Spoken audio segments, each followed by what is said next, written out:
This program is brought to you by Globe Asiatic. Hello, welcome to the show that gives you practical business tips, top real estate stories, and more. Coming up in the next half hour, we will talk to the man who worked hard to bring Oriental Mindoro to where it is today, the chairman of the Committee on Housing and Urban Development, and Mindoro's pride, Representative Rodolfo Valencia. Also on the program, we will check out the latest commercial landmark to rise in Oriental Mindoro. I'm Sana Lopez along with Delphi Lee. This is the J Report here on ANC.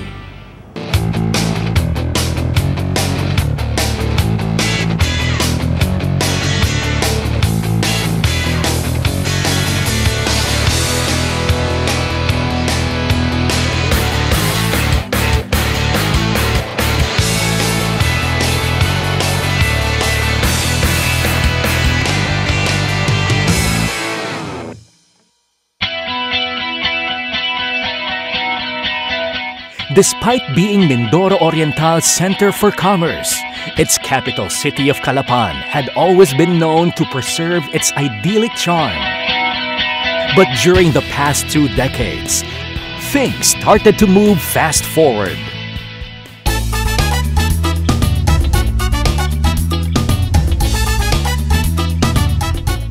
It is no coincidence that it was during Honorable Rodolfo G. Valencia's initial term as a governor when Mindoro Oriental's drive towards progress gained momentum. Now, Mindoro Oriental's 1st District Representative, RGV, is now seeing the realization of his vision for a progressive Calapan in full swing.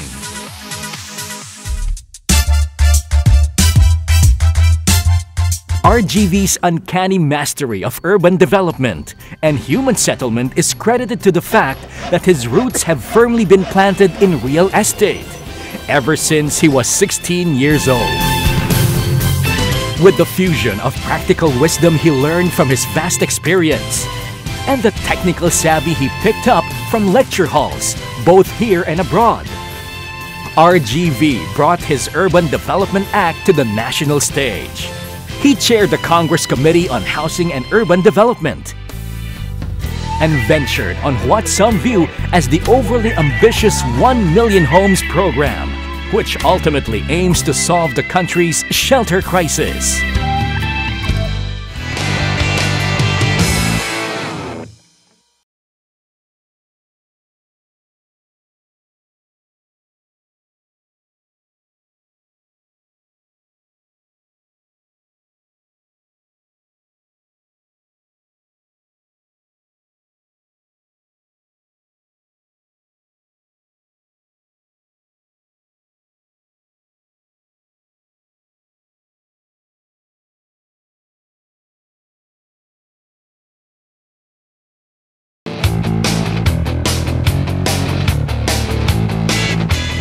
Welcome back. Nice to see you again.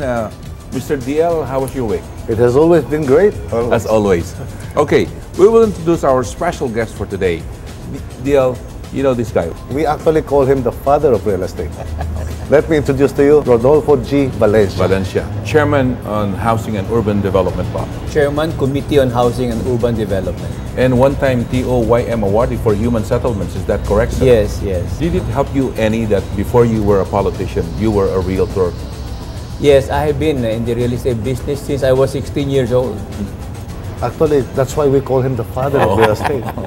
Before we even know what is real estate, RGB was there. Ano ho yung mga na ipasa natin sa Kongreso na ngayon ay pinakikinabangan po ng ating mga kababayan? Yes, well, we have passed about 13 laws, no? Na ngayon na Republic Act na in the past 3 years. No? Actually, last year, ang pinaka-important na nakikita kong batas na naipasa namin, ito pong amendments sa Pag-ibig Charter. Because the amendment to the Pag-ibig Charter gave stronger teeth to Pag-ibig in order that Pag-ibig could really support the housing finance, no? Especially for our end users. Since more than 20 years ago, Pag-ibig started with a contribution of 200 pesos. 100 from the employer, 100 from the employee. And at that time, I think the price of a row house or a socialized housing package is 150,000. Until now, the socialized housing package is 400,000, and they give a loan up to 3 million. The membership contribution is still pegged at 200 pesos. So, Congressman, you're saying that now this will be changed? It could easily be double, subject to the approval of the Board of Trustees of the Pag-ibig Fund. Not only that, we were able to convince the Appropriations Committee and the President that signed the law to exempt Pag-ibig from the taxes that they have been paying, which is about 2.6 billion a year. At itong 2.6 na ito, naipoplo in na rin sa housing. We have to, I think, elaborate on what is Pag-ibig members' contribution. Yes. This is actually, Pag-ibig actually serves two purposes. One is provident. Yes. So the money that you put in and the money that your employers put in Yes. actually grows through dividend.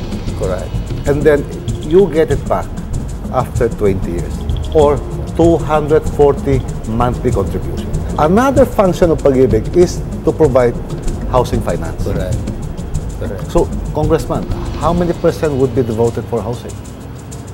Practically, it depends on them then, but what I know is about 80%. Mandatory. Oh. When you had this law passed, did you have in mind your 1 million homes program? 1 million homes is enhanced because of the Pag-ibig funding. But 1 million homes is not enough on the backlog that we now have, no? So, 1 million, but that is not for 1 year. That is 1 million homes for 5 years or 200,000 houses per year. Yes, sir. But what is the yearly increase in demand? Terrific. We're talking here of something like 250,000 a year. Yung sinasabi nilang 1.2 million housing backlog, that was 2005 number. But 2005 to 2010, we're now talking of 3.7 million already. But in reality, of the 200,000 that we initially targeted to be constructed annually, Yes. ilan hong nagagawa naman dyan? Nagagawa na ngayon. Nagagawa naman. O combined production nito ng government Yes, and the and private sector. private sector, one of the biggest contributor really is Globe Asiatic. Bilib kami talaga sa kanya. If we look at the whole situation, the basic issue here is financing. Yes. Yeah. Everybody wants to own their house.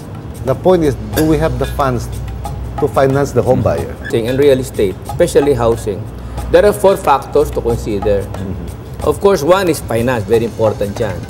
Number 2 is production. Production, for example, if I may, kitang-kita namin yung production ng Globe Asiatic should be done nationwide. This is the way to put up projects, community ba? Townships. People must be happy living in that community. Hindi yung basta magkabahay ka lang, no. Right.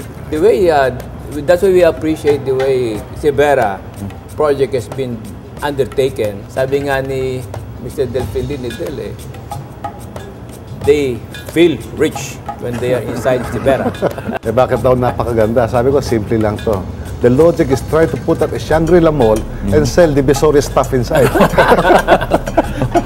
Dahil yung home background nyo sa real estate, nakita nyo kagad na itong mga ganitong proyekto makakatulong sa informal settlers problem of the country.